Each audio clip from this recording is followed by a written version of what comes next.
भाई अगले सत्र में माननीय मुख्यमंत्री विधानसभा सदस्य से अवगत कराए थे कि वार्ड सचिव नहीं हटाया जाएगा, तो इस नए सत्र में जो उनको सवाल का जवाब देना पड़ेगा। लेकिन रजिस्ट्रार जो होता था 24 तारीख धरना क्यों नहीं दिया गया? संघ के द्वारा जब रिटाच का होगा तो पूरे बिहार के वार्ड सचिव को 1 लीटर में महत्व मिल जाएगा या उसका लाभ मिल जाएगा। तो एक व्यक्तिगत केस से लाभ तत्काल उसी को मिलेगा। और ये जितने देर हो रहा है ये सरकार के लाभ है। एफआईआर दर्ज कर दें तो उनका बेल होगा क्या? लाल झंडा की चुनौती कोई दे सकता है क्या?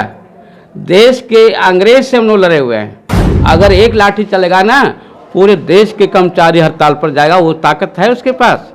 नमस्कार, मैं युवराज, आप देख रहे हैं डेमोक्रेटिक लाइव। देखिए, इस वक्त मैं एटेक के ऑफिस में हूं और यहां पे कई वार्ड सचिव फिर से इकट्ठा हो रहे हैं। क्योंकि एक तरफ मामला हाईकोर्ट में है तो दूसरी तरफ संघर्ष की लड़ाई भी जारी है। और यहां पे कौशलेंद्र जी भी हैं, राजनंदन जी भी हैं और कई जिले से, कई प्रखंड, कई पंचायत से वार्ड सचिव आए हुए हैं। आप देख रहे होंगे विजुअल के माध्यम से और तस्वीरें के माध्यम से। हम जुड़ना चाहेंगे सबसे पहले राजनंदन जी से और जानने का प्रयास करेंगे फिर से संघर्ष की लड़ाई किस तरीके से लड़ेंगे और जो हाईकोर्ट में मामला है, क्या न्यायालय पे भरोसा नहीं है या फिर अपने साथी पे भरोसा नहीं है। राजनंदन जी, सबसे पहले आपको हमारे चैनल में स्वागत है। जी, आपको भी और आपके चैनल के माध्यम से जो भी हमारे दर्शक बंधु हैं या हमारे वार्ड सभा सचिव के जो भी हैं, सभी को हार्दिक हार्दिक चंदन बंदन अभिनंदन। जी, मेरा पहला सवाल ये है, आपके कुछ साथी हैं जो हाईकोर्ट में हैं, या आप उनसे अलग चल रहे हैं या फिर साथ में हैं या फिर न्यायालय पे भरोसा नहीं है? देखिए, न्यायालय का जो मामला है वो 4 सप्ताह के लिए वो रखे हैं, तो उनका काम है न्याय देना, लेकिन हम लोगों का काम है न्याय लेना, चाहे वो लड़के हो या कोर्ट से हो या जैसा भी हो। सरकार के हम हैं और सरकार हमारे हैं जी। और हम लोग किसी के ऊपर टीका टिप्पणी नहीं करना चाहते, क्योंकि पटना जाने की रास्ता जब अनेक है तो हम अपनी मजदूरी जो किए हैं वो मजदूरी लेने के भी रास्ता अनेक है। बेशक चाहे जैसे भी हो, क्योंकि विधानसभा सत्र चलने वाली है, फिर से हम लोग सरकार से गुहार लगाने के लिए जो सरकार के चिन्हित स्थान है, जहाँ पर धरना की चिन्हित जगह है, वहाँ पर हम लोग पुनः शांतिपूर्ण बैठेंगे। जब तक हमारी लिखित रूप से नहीं मिलेगी तब तक हम लोग हिलने वाले नहीं है। अंजाम चाहे जहाँ तक हमको संघर्ष करना पड़े, हम लोग करने के लिए तैयार हैं। हम किसी से मेरा एक सवाल ये है कि कोर्ट का कल आपका बहस चल रहा था, जिसमें कि 50 मिनट का वीडियो था, 3-4 वकील उसमें ऑनलाइन थे, सब अपने अपने केस को लेकर जज साहब के पास बात रख रहे थे। जब आपकी वकील की जब बारी आई तो वो भी अपनी बात को रख रहे थे। जब उसका हमने ट्रांसलेट किया, इंग्लिश में भी हमने बताया और हिंदी में भी ट्रांसलेट करके मैंने बताया। आप लोगों ने 3 मांगे रखा है, सरकार के पास भी और कोर्ट के पास भी, कि हमारी कार्य विस्तार हो जाए, अस्थायी किया जाए और सरकारी कर्मचारी का दर्जा दिया जाए।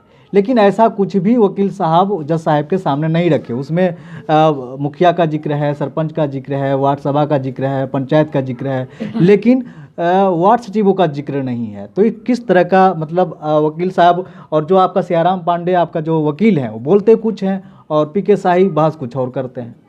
देखिए, इसमें तो हमें, चूँकि हम लोग का ही मामला है, हाथी का दांत खाने वाला कहीं और है और दिखाने वाला कहीं और है। हम ज़्यादा टीका टिप्पणी नहीं करेंगे, क्योंकि हम लोग अपनी अधिकार की लड़ाई खुद से लड़ने के लिए हम लोग स्वतंत्र है। चूँकि ये संविधान में है, अपनी हक और अधिकार की लड़ाई लड़ने के लिए सब लोग स्वतंत्र है। तो जो न्यायालय पर भरोसा केवल करके रखे हैं तो वो करे, उनके लिए हम कुछ नहीं कहेंगे। लेकिन हमें तो केवल अपने आप पर भरोसा है कि हम सरकार से कैसे मनवावेंगे और कैसे लेंगे। सरकार हमारा है, सरकार के हम हैं, न्यायालय तो वो सरकार का ही है। एटेक के प्रदेश सचिव कौशलेंद्र जी भी हैं, हम इनसे भी जुड़ेंगे। आप मजदूर यूनियन चलाते हैं तो मजदूरों के लिए हमेशा आप आवाज़ उठाते रहे हैं। अब की बार आपकी लड़ाई किस तरह का होगी? जो वार्ड सचिव की जो लड़ाई जो चल रहा था, और किसी व्यक्ति को, किसी क्षेत्र के कर्मचारी का, मजदूर का, ये स्पष्ट होना चाहिए। लड़ाई लड़ने का सबका धर्म है और संवैधानिक राइट भी बनता है। इसमें कुछ लोग को हम देखते हैं, वार्ड सचिव लोग का, जब हम कुछ बोलते हैं तो लोग के जो खराब लगता है।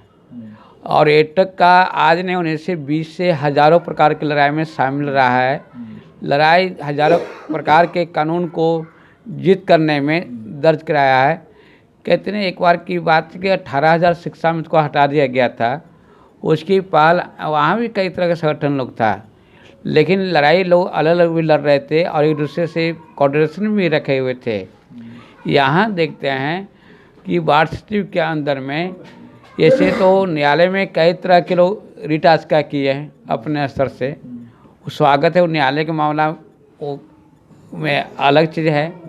यहाँ जो आज हो रहा है, जो विधानसभा सत्र जो है दूसरा जो स्तंभ है सरकार का कानून का, जहाँ से न्यायालय से भी बहुत बड़ा महत्व है, क्योंकि न्यायालय में जो भी कानून बनता है वह लोकसभा के द्वारा अधिकांश वहाँ कानून को जाता है और उस पर न्यायालय अमल करता है।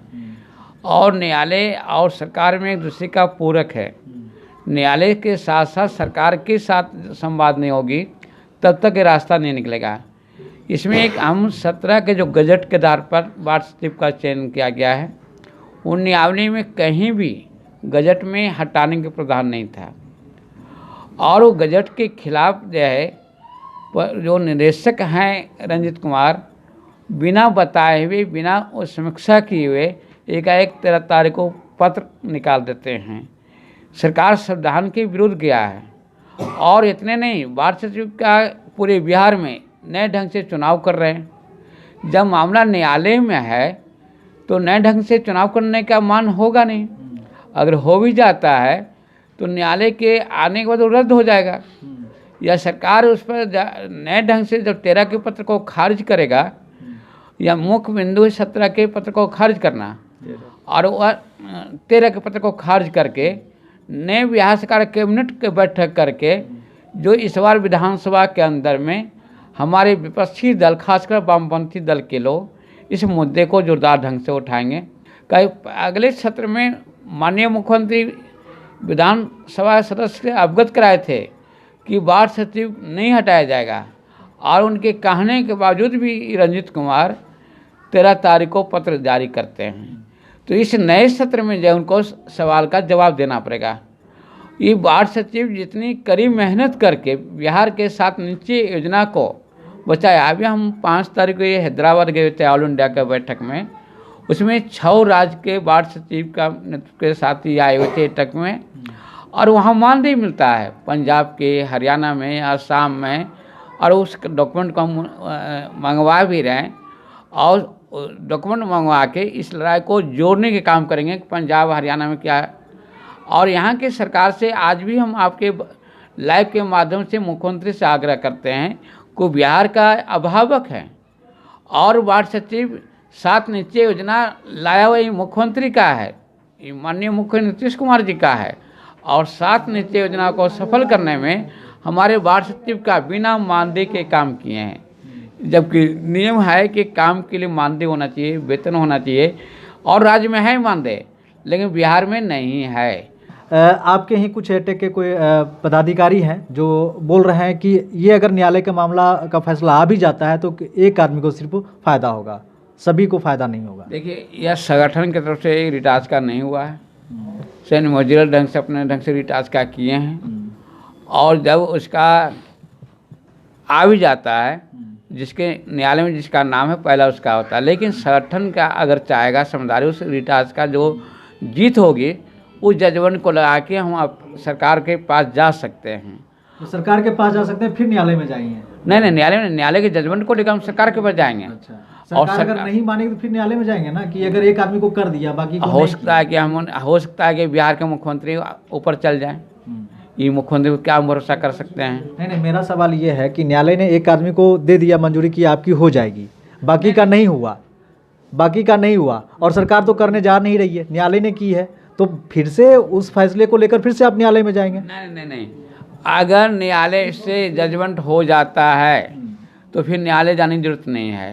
अच्छा, न्यायालय सर्वोच्च संस्था है, हम उस पर उंगली उठाने का कोई राइट नहीं है। लेकिन जजमेंट एक व्यक्ति के जब आ जाता है, वो केस से भले उस व्यक्ति का रिट याचिका है, पूरे बिहार के बाढ़ सचिव का नहीं, लेकिन संगठन की तरफ से, जैसे एटक की मानता है, एक्टो की मानता है, इंटक की मानता है, जो ट्रेड का, उस अपने स्तर से पैड पर लिख के सरकार को जजमेंट को लगा के कॉपी, और फिर जब सरकार को हम जब देंगे तो सरकार उस जजमेंट को कैबिनेट को बैठक बुलाना पड़ेगा, सिर्फ न्यायालय के जजमेंट से नहीं हो जाएगा। और सरकार को कैबिनेट की बैठक बुलाने के लिए सरकार को घेराबंदी करना पड़ेगा, राजनीतिक मतलब बाकी कहने का मतलब ये है कि बाकी जो जितने भी बिहार के वार्ड सचिव हैं उनका संघर्ष जारी रहेगा, फायदा एक को मिल जाएगा। हाँ, अगर एक शब्द में जारी होगा संघर्ष, न्यायालय से लेकर सदन से लेकर सड़क तक तीनों तरफ से होगा, तब सरकार की पत्र पूरे बिहार के बाद से निकलेगा। न्यायालय से काम नहीं चलेगा। मतलब फिलहाल एक आदमी का तो हो जाएगा, टास्क का नहीं है। अगर संघ की तरफ से होता है, संघ की मानता जो होता है, ऐसे कुछ लोग बोल रहे हैं कि मेरा रजिस्टर्ड है, लेकिन रजिस्टर्ड होता तो 24 तारीख धरना क्यों नहीं दिया गया? अगर रजिस्टर्ड होता तो इसके आज रोड पर निकलने के क्यों खोजा जा रहा है? खैर उस पर हम व्यक्तिगत टिकट पर हमको करने का कोई राइट नहीं है। हम हमारे को बोलते हैं, लेकिन हम किसी पर नहीं बोले आज तक आपके लाइव पर। हमने अगर लाइव पर बोलते हैं क्योंकि मेरा एक बात का वजन है, और उनसे भी मेरा अपील है कि उनके साथ मेरा सहानुभूति है, वो वार्ड सचिव हैं। मतलब ये चीज़ वार्ड सचिवों को समझा दिए कि संघ और व्यक्तिगत केस में कितना अंतर है। तो अगर संघ से कोई केस किया हुआ है तो उसका अगर हाईकोर्ट से कोई फैसला आता है तो कितना फ़ायदा मिलेगा, व्यक्तिगत अगर केस किया गया है तो उसका कितना फ़ायदा मिलेगा वार्ड सचिवों को? सबसे पहले संघ के जो रिटास का जो होता है, संघ की मानता होना चाहिए, क्योंकि संघ जब मानता होगी तब रिटास का होता है। और संघ के द्वारा जब रिटास का होगा तो पूरे बिहार के वार्ड सचिव को 1 लीटर में महत्व मिल जाएगा या उसका लाभ मिल जाएगा। लेकिन अगर व्यक्तिगत कोई गया है तो एक व्यक्तिगत केस से लाभ तत्काल उसी को मिलेगा, लेकिन बाद में अगर चाह लेगा ट्रिब्यूनल उसी से एक रास्ता भी निकाल लेगा। अगर एक वार्ड सचिव को बन जाता है तो फिर प्रक्रिया में जाना पड़ेगा। लेकिन अभी जो रिटास का संघ के द्वारा नहीं हुआ, लोग बाहर कह रहे हैं कि संघ ने किया है, लेकिन वही नहीं किया, कई तरह के लोग किए हैं, अलग अलग किसान के किए हैं, और लोग क्या हैं, और कल होकर उस रिटास का दायर करे, इसमें तो रोक है नहीं। लेकिन संघ के द्वारा नहीं किया गया है, क्योंकि संघ की मानता अगर होती तो एक संगठन का नियम होता, और संगठन की बैठक करके सबके राय लेके एक जो है वरिष्ठ सीनियर जो है लायर को रखा जाता है। शुरू में जो है जो अभी जो जूनियर जो वकील जिसने ड्राफ्ट का महत्व होता है, कोर्ट में जो शुरू जो कागज़ जो ड्राफ्ट होता है उसका महत्व होता है। शुरू में घबरा जाएगा तो आगे भी सीनियर को नहीं बना सकता है, इसलिए शुरू में अगर रिटाच का दायर करें, सीनियर को अगर शुरू से रखते हैं, उसका बनाया हुआ जो ड्राफ्ट पर अगर जाएगा तो हमारा बहुत कागजात के आधार में मजबूती आता है। और इतना जो लंबा समय जो गया है, अगर सीनियर मोस्ट वकील रहते लंबा नहीं जाता। ये तजुर्बा के भी अनुभव का अभाव है। हमारे सर्वोच्च हाई कोर्ट का सीनियर योगेश्वर वर्मा हैं, अनुभवी हैं, और उनके माध्यम से या और कोई के माध्यम से जाते सीनियर या केस आई हों चाहे और कोई भी, तो ये पहले अगर रहते तो इतना लंबा नहीं जाता। और जितने देर हो रहा है ये सरकार के लाभ है। वार्ड सचिव के अंदर में निराशा हो रही है, या वार्ड सचिव के अंदर में उत्साह तब होगा जब कुछ दिखलाई पड़ेगा। जितने टाल मटोल करने से उसकी लड़ाई के जो थोड़ा कमज़ोर करता है। हम आपके लाइव के माध्यम से बोल रहे हैं, हम कैसे मान लेंगे पीके साई इसमें हैं? पीके साई हैं, आए बाद में आए हैं, वो नहीं है। उनके पटिशनर कौन है? पांडे जी। ड्राफ्ट कौन किए हैं? वो किए हैं। उनको अगर शुरू से करते वो रहते थे अलग बात होता है। वो तो लाया गया, वो तो कोई भी हम सीनियर को ला सकते हैं, सुप्रीम कोर्ट के भी हम ला सकते हैं, लेकिन ये फर्स्ट में उनको रहना चाहिए था। वो रहते। अभी होता है क्या कि न्यायालय में सीनियर मोस्ट रहता तो उसकी प्रतिष्ठा हो जाता है केस में कि लड़ाई में जितना ज़रूरी है, और जो है और शुरू से रहते थे ये मामला मेंशन हो जाता। लेकिन हम भी जो है न्यायालय के और अपने लायर से राय विचार करेंगे उसमें, और किसी जल्द हो 4 सप्ताह। और इधर विधानसभा की लड़ाई जब शुरू होगी तो न्यायालय पर भी असर पड़ेगा, क्योंकि विधानसभा में जब विधायक विपक्षी जब उठाएगा तो मुख्यमंत्री को जवाब देना पड़ेगा, और मुख्यमंत्री जब सही हो जाएगा तो न्यायालय हो सकता है कि मुख्यमंत्री अगर सही न हुआ तो ये मामला सुप्रीम कोर्ट लेकर चल जाएगा। मुख्यमंत्री तो अब ये भी कह सकते हैं कि आपका मामला न्यायालय में, तो हम क्या कर सकते नहीं हैं? तो ये भी उससे संवाद करेंगे ना, विधानसभा के अंदर में हमारे पास उससे सवाल करेगा ना कि 7 निश्चय योजना बाढ़ से का नहीं था। 7 निश्चय योजना माननीय मुख्यमंत्री के द्वारा लाया गया था, उनके काम में सहयोग किए हैं, उनके काम को बढ़ाए हैं, इसलिए उनको तो खुद चाहिए इस लड़ाई को, बाढ़ सचिव को जो है अस्थायी कर दे। और इससे बरकपन माननीय मुख्यमंत्री का कद बड़ा होगा, छोटा नहीं होगा। ये कर देने से उनकी राजनीतिक लाभ होगा, इनको तो कम लाभ मिलेगा कि जॉब में जाएंगे। लेकिन बिहार में जिस तरह से अंदर में खलबली है न्यायालय के सरकार के अंदर में, सरकार जो चल रही है किसी राम भरोसे चल रही है। अगर ये बाढ़ सचिव को अगर अस्थायी कर देते हैं तो आने वाले चुनाव में लाभ मिल सकते हैं, इसलिए मुख्यमंत्री को फायदा है इससे। और यही विधानसभा के माध्यम से जो लड़ाई होने वाला है, ऐसे 18 तारीख को पुनः इन लोग बैठक करेंगे। हो सकता है 18 तारीख को प्रेस वार्ता हो और प्रेस वार्ता के माध्यम से लड़ाई की घोषणा करेंगे। और मेरा चाहे जो लड़ेगा, कामदो लड़ेंगे, राजनांदगांव लड़ेंगे, जो लड़ेंगे वो एक तक उसका साथ है, क्योंकि हम लोग का लड़ाई लड़ना। देखिए, हम थोड़ा सा करवा सवाल करते हैं। कामदेव जी आपको नेता नहीं मानते हैं, ना तो मोनू जी मानते हैं, ना तो उनके साथ और भी जो साथी हैं वो आपको नेता नहीं मानते। आप बोल रहे हैं कि उनके साथ रहेंगे, लेकिन वो नहीं आपको नेता मानते। सुनिए, सबसे पहले किसी को मानने से न मानने से एक तक का पहचान का कमी नहीं होता है। और जो बोल रहे हैं उनका क्या कद है, हमारा क्या कद है, उनके कहने से घट ना जाएगा। बिहार एक तक के सचिव बनना इतना आसान नहीं है। ये भारत सरकार का ईमानता प्राप्त प्लेटफॉर्म है, इससे एक नहीं। हम अगर बोलेंगे, अगर तो हम बोलेंगे तो क्षेत्र के तमाम कर्मचारी भी बोल रहा है, करोड़ों। अगर हम पर कोई सरकार उंगली उठाएगा तो बैंक के भी लोग बोलेंगे, रेलवे के भी बोलेंगे, शिक्षक भी बोलेगा, गांव के खेत मजदूर से लेके प्रधानमंत्री कार्यालय तक, लेकिन उनके साथ कौन बोलेगा?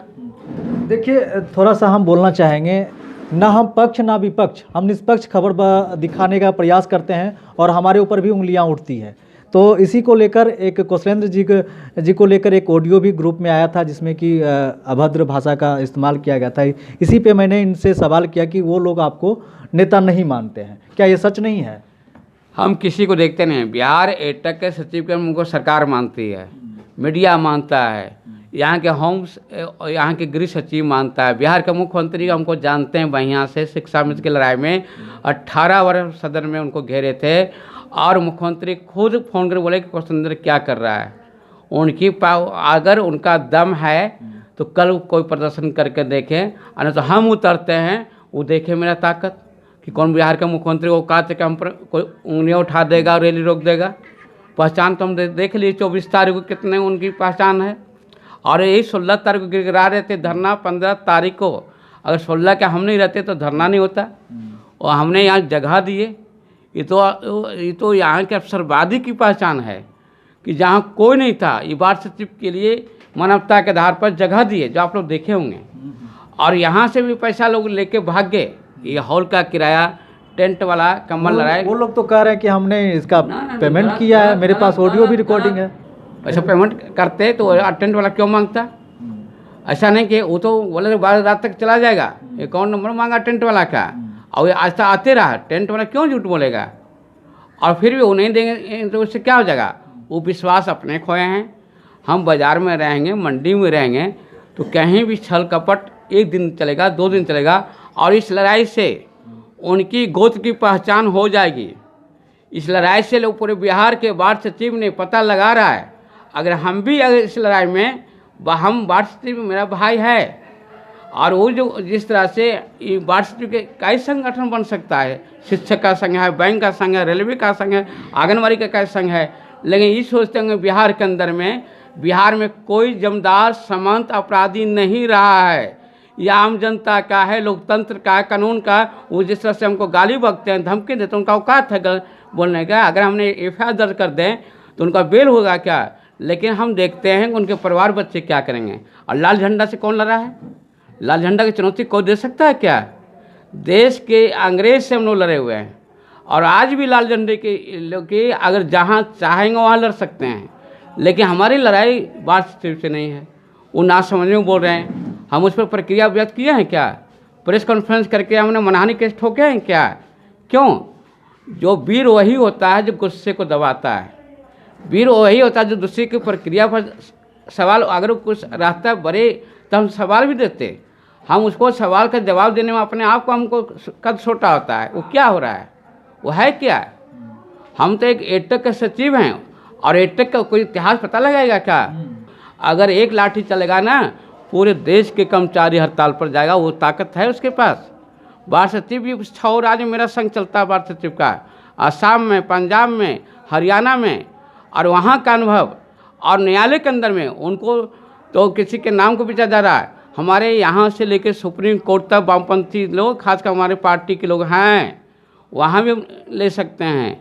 लेकिन सवाल है टीका टिप्पणी का सवाल नहीं है, सवाल है कि रास्ता कैसे निकले।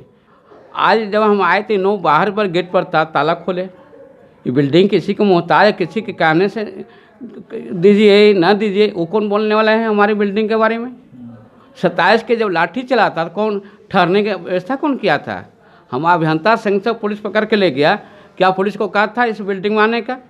आता तो समझते क्या? उस दिन क्या पटना में कोई वार्ड सचिव नज़र आ रहा था?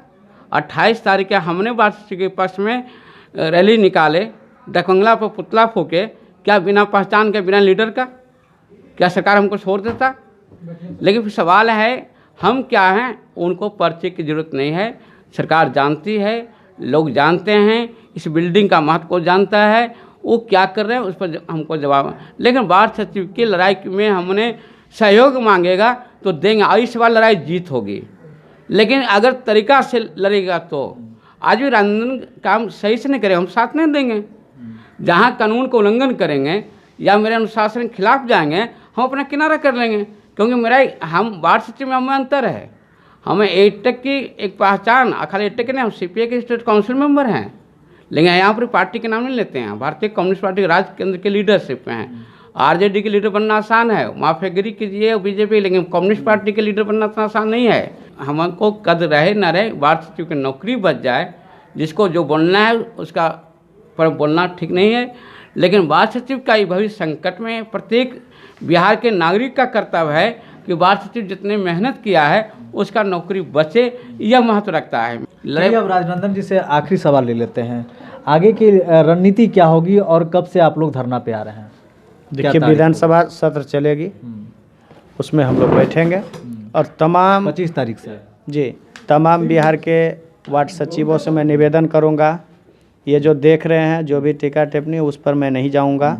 अपना भविष्य को स्वयं तलाश करो, अपना अधिकार को, चूँकि इतिहास गवाह है कि पांडवों की जीत हुई है, कौरवों की नहीं। इसलिए अभी भी पहचानो, वक्त रहते हुए सही समय का सदुपयोग करो, वरना अभी देख रहे हैं कि चुनाव का स्थिति में खून खराबा, हत्या, ना जाने क्या क्या होना पड़ रहा है, और तमाम लोग जो हमें फ़ोन से बेबस कर रहे हैं, ये करना भूल जाइए। और अभी भी समय है, समय रहते सदुपयोग करें और इस लड़ाई में सहयोग करें, चूँकि सबका अधिकार है और सबका भविष्य होगा। अगर इस लड़ाई में शामिल जो नहीं होते हैं, इसका मतलब है कि आप तमाम 1,14,691 वार्ड सचिव के भविष्य से आप खिलवाड़ कर रहे हैं, और बल्कि साथ साथ आप अपने भी समाज में पद प्रतिष्ठा अगर बचाना है तो ये जो लड़ाई हम लड़ने जा रहे हैं, इसमें सहभागिता होने के लिए सादर आमंत्रित है। चाहे हमारा कोई भी हो, चाहे हमें जो भी बोले हैं उनके लिए भी स्वागत है और तमाम के लिए स्वागत है। इतना ही मैं कहूँगा, और मेरा संघर्ष तेज है, जारी है। सरकार मेरा है, सरकार का मैं हूँ। देखिए, राजनंदन जी और कौशलेंद्र जी हमारे साथ थे, सभी ने प्रमुखता से बात रखी और हमारे सभी सवालों का जवाब दिया। साफ तौर से कहा कि अगर संघ के द्वारा केस किया हुआ होता तो तत्काल अगर कोई फैसला आता है तो सभी वार्ड सचिवों को फ़ायदा होता, लेकिन पर्सनल ये किया हुआ केस है, किसी व्यक्तिगत नाम से इंगित है वो केस है, इसलिए फिलहाल जो केस किए हैं उन्हीं को फ़ायदा होगा। बाद में क्योंकि अगर एक भी वार्ड सचिव को फैसला आ जाता है तो वो कानून बन जाता है, तो उसके कानून के आधार पर फिर इन लोगों को संघर्ष करना पड़ेगा, तब जा करके इन लोगों को अस्थायी या फिर सरकारी कर्मचारी का दर्जा देगा। तो ऐसे ही आप हमारे चैनल को देखते रहें, और अभी तक हमारे चैनल को सब्सक्राइब नहीं किया है तो कर लीजिए। फेसबुक पे देख रहे हैं तो लाइक और फॉलो जरूर कर लीजिए, साथ ही साथ हमें ट्विटर पे भी फॉलो करें। धन्यवाद।